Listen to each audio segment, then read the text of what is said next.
Hey, well, what's up, guys? Welcome back to The Collision. Daniel here to talk about the new dog movie, Arthur the King. I've seen it, so let's talk about it.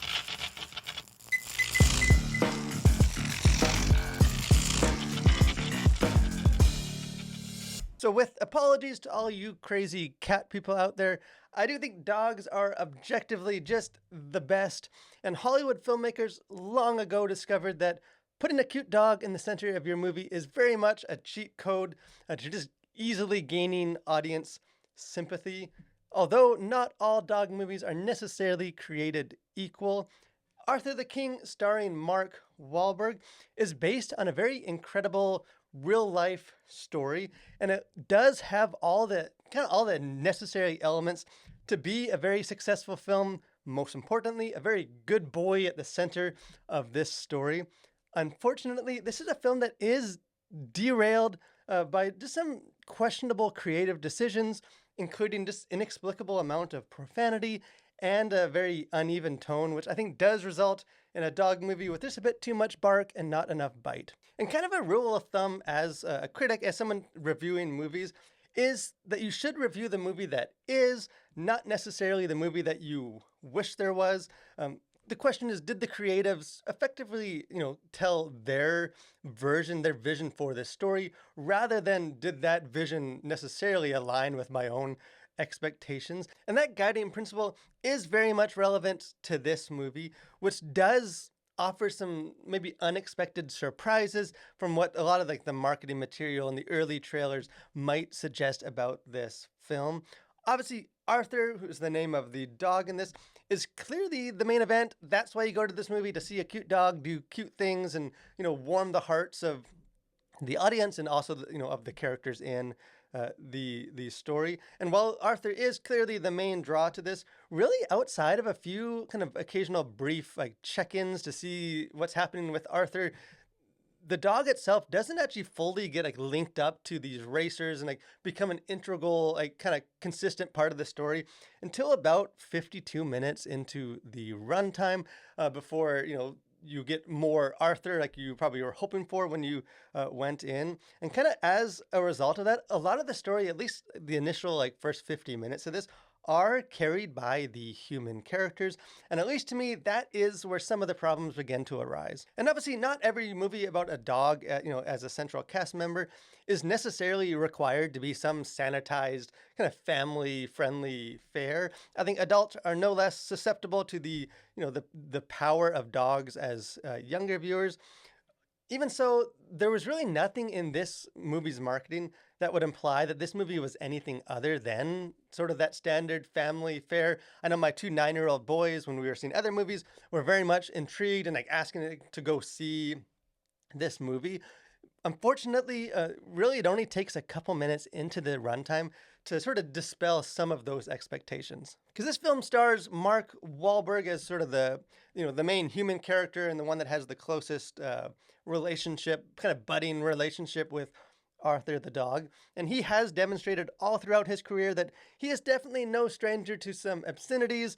Even his faith-centric film a couple of years ago, Father Stew, was notable for the inclusion of heavy profanity. And kind of that same propensity towards cursing unexpectedly finds its way into Arthur the King, which is a movie in which profanities are kind of barked out in almost every scene. This is a movie that has the outward appearance of just sort of an inspirational, family-friendly movie, but having a character like drop an F-bomb and having characters say the S-word like about 25 times suggests that the filmmakers had a slightly different vision. The plot itself in this centers on like a multi-day cross-country adventure race in which competitors really have to like chart a straight path, and where indecision can be the difference between winning and losing. And in a very fitting way, kind of the issue for me with this movie, Arthur the King, is not necessarily that I think the film's sort of vision veers down unexpected or like unwanted directions. It's more that it just can't commit to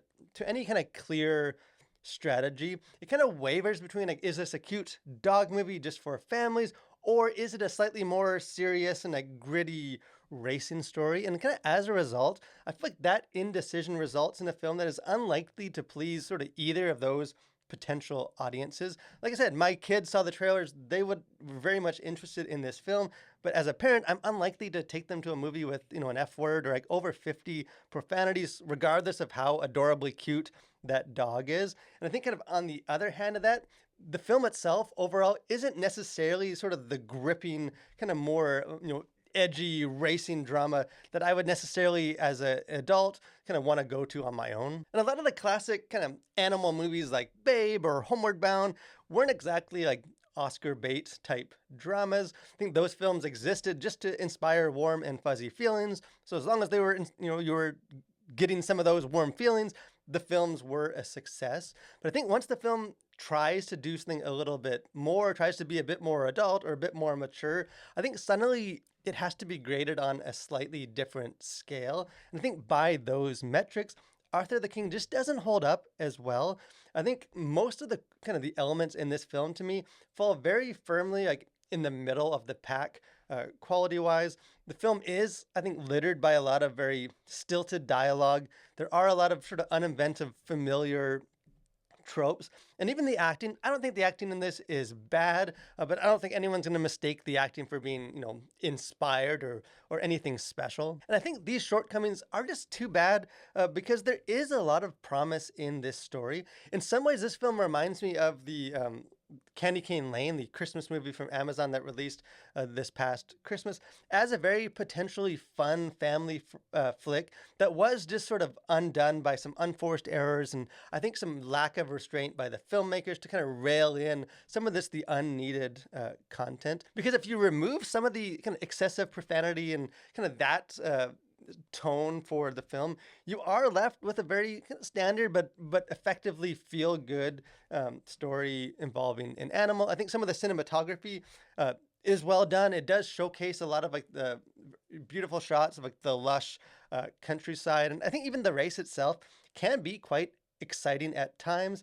Even though like the sports format does make it a little harder to like follow a linear path to know exactly where sort of the heroes, the protagonists are in relation to all the the other teams in the competition. And I think there are also some genuinely sweet and emotional moments with that budding relationship between Wahlberg's character and Arthur. I will admit I got a little teary-eyed near the end. Some of the fate of this dog. I was invested in sort of that dynamic and in the fate and kind of this dog. But unfortunately, those sort of successful elements just do get a little overshadowed and kind of bogged down by some of the material that just didn't need to be there. As far as content to consider, things going on the surface of this film, the biggie here is language, like I said. There's one F word spoken in this near the end of the film, as well as just a barrage of other profanities. By my count, about 50, the S words get used. I counted 24 times. The hell gets said 12 times, D word 7 times, A 3 times, and B word 1 time. And also just like the names of God and Jesus are used at least 6 times. And then kind of in addition to the clear profanities, there are just other kind of notable words like, crap and friggin' and sort of like crude words about, male reproductive organs. So there's just a lot of stuff language-wise going on in this film. But thankfully, there really isn't a whole lot of anything else as far as content goes. There's no violence in this, although characters get a little bruised and stuff from the adventure race, and the dog has some hardships, but nothing that I would consider violence. And sexuality, nothing here either. A couple of the like the competitors and the women do wear like athletic sports bras, but nothing that's presented in like a sexualized way. And there are some sort of like some jokes, like one man, sort of like an influencer, jokingly chides one of the other competitors that, saying your wife follows me on Instagram, but all relatively harmless stuff. As far as themes, kind of worldview stuff going on beneath the surface of this, clearly the true theme of this movie is just that dogs are awesome and that we should all love dogs. But I think beyond that, I do think the movie does have a very positive message just on perseverance and just sort of selflessness. Because Michael, who's the name of Mark Wahlberg's character, has a very commendable, like inspirational sense of just resilience and tenacity. I think for any of like his character flaws that he has, and he does have some character flaws, no one can question just his willingness to like endure suffering and sort of in pursuit of his goals. He's very much, he describes himself as a survivor, someone that yearns to like prove sort of his quality to the world by finally winning one of these races. And while all those traits are obviously commendable, uh, they are, in this case, in his character, built on a very self-centered attitude.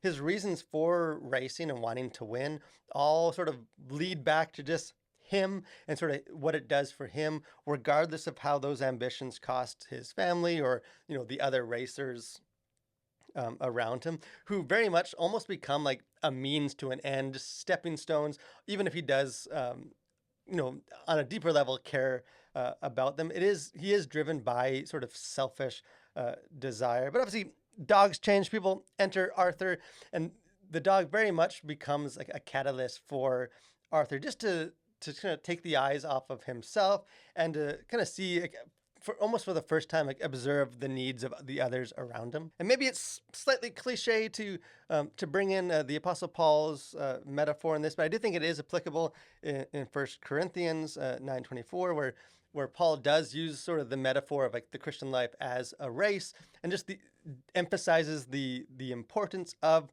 perseverance and like, of disciplined training, but also that Christians press forward for a purpose that is beyond ourselves. It's not just for selfish gain to obtain a prize for ourselves, but it is for others. So I do think biblically, like tenacity and endurance, like Walberg's character demonstrates, are valuable traits. But I think, as the Bible says, and I think as this film also demonstrates, that those kind of characteristics in and of themselves are relatively empty and meaningless if not directed towards more selfless ends.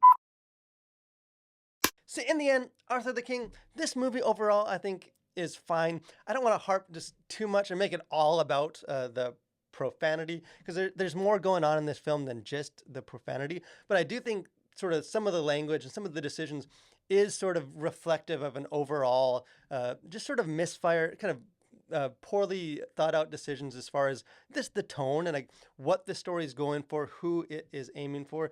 I think Arthur the King is not necessarily going to finish the race in last place, but because some of these decisions to alienate sort of those potential family audiences do take this film out of contention to reach the podium.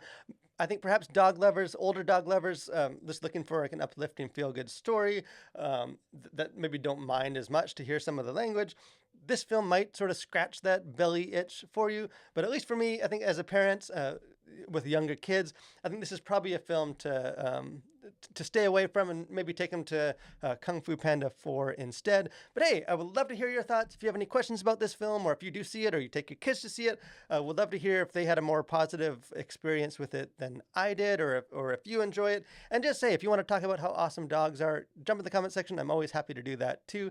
If you haven't done so, I encourage you guys to subscribe to our channel, become a Collider. I got lots of movie reviews and interviews and podcasts and just fun stuff. Would love to have you be a part of that. But most of all, guys, thank you for watching. Stay safe and continue to collide through world for Christ.